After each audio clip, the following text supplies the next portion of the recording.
안녕하세요. 생각그레이드입니다. 오늘은 2021년 7월 16일자 신문에 실린 금리 관련 기사를 같이 보려고 합니다. 이 기사는 한국경제신문 김익한 기자와 조재길 특파원이 쓴 기사인데요. 금리 인상 관련하여 미국 중앙은행 의장의 발언과 한국은행 총재의 발언을 같이 보려고 합니다. 우선 우리나라의 금리를 보려면 미국의 상황을 먼저 체크해야 합니다. 한국은 한국은행에서 금리 인상과 금리 인하를 결정하며 미국은 미국 연방준비은행에서 금리 인상과 금리 인하를 결정합니다. 한국과 미국은 중앙은행의 시스템 자체가 다릅니다. 쉽게 이야기해 한국은행은 한국 정부에 의해 좌지우지되는 경향이 있지만 미국 연방준비은행은 미국 정부에 의해 좌지우지되지 않습니다. 미국 연방준비은행은 별도의 기관으로 보면 된다는 이야기입니다. 이 부분에 대해서는 자세한 내용은 추후에 별도의 영상을 제작해서 설명해 드리겠습니다. 오늘은 현 시점의 상황을 바라보는 미국 연방준비은행의 태도와 한국은행의 태도에 대해서 같이 살펴보려고 합니다.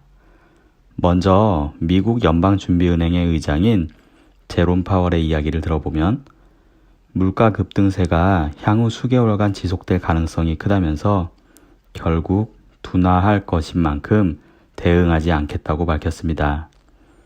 테이퍼링 시기를 앞당기는 등 조기 긴축에는 나서지 않겠다는 뜻을 분명히 했습니다. 파월 의장은 물가 상승률이 우리 예상보다 더 뛰고 있는 건 사실이지만 올해 경제가 수십 년 만에 가장 빠른 속도로 성장할 것이라면서도 테이퍼링에 착수하기 위한 상당한 추가 진전이란 기준을 맞추려면 갈 길이 멀다고 강조했습니다. 또한 물가 상승에 대응하려고 너무 성급하게 행동하면 실수하는 것이라고 했습니다. 이어 물가 상황을 매우 신중하게 관찰하고 있다며 장기적으로 위험이 발생하면 틀림없이 정책을 적절하게 바꿀 것이라고 덧붙였습니다. 제롬 파월의 말을 요약하면 아직은 돈 푸는 걸 멈출 단계가 아니고 기존 계획대로 한다는 말인 것 같네요. 그럼 한국은행 이주열 총재는 무슨 말을 했는지 같이 보겠습니다. 한국은행 금융통화위원회는 15일 연 0.5%인 기준금리를 동결하기로 결정했습니다. 코로나19 확산과 관련한 불확실성이 잠재해 있다며 금리 동결 이유를 설명했습니다. 이 총재는 기자간담회에서 8월 금통위 회의 때부터 통화정책 완화 정도의 조정이 적절한지 아닌지 논의하고 검토할 시점이 되지 않았나 생각한다며 사회적 거리두기 격상으로 소비 회복세가 주춤해질 수 있지만 올 성장률은 4% 수준에 부합할 것이라고 했습니다.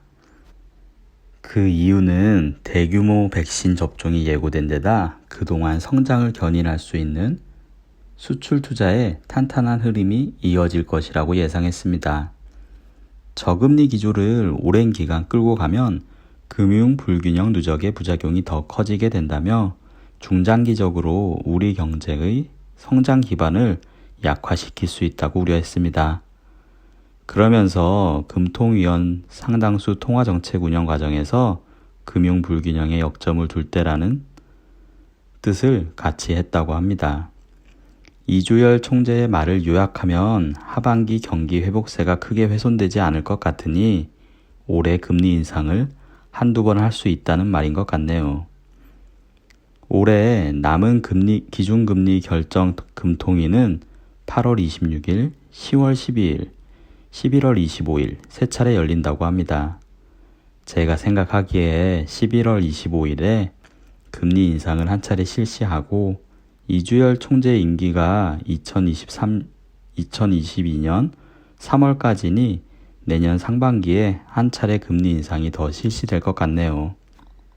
오늘 이렇게 미국 연방준비은행 의장 제롬 파월과 한국은행 이주열 총재의 이야기를 같이 다룬 이유는 미국 연방준비은행의 기조에 따라 우리나라가 영향을 많이 받고 있으니 서로 비교하면서 상황을 판단하여야 합니다.